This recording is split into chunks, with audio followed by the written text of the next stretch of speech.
A lot of people were rooting for you and were actually expecting you to win since the very beginning.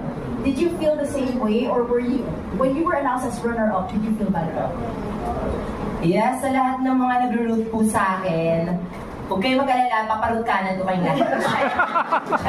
Maraming salamat po, of course. Super happy na may mga taong nagmamahal sa akin at naniniwala po sa amin ni Charlie na may panalo po namin yung big winner. Actually, ako din, yun din yung nilalaban ko talaga ever since. I've been vocal about it since day 1, day 2, dito sa bahay.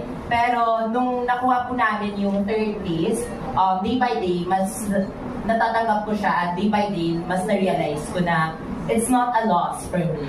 Na, in fact, it's a bonus na lang din sa amin na may isang LGBTQIA+ community na nag-represent sa aming community na nakaabot ng Big Four, and it's already a big thing for me. And also,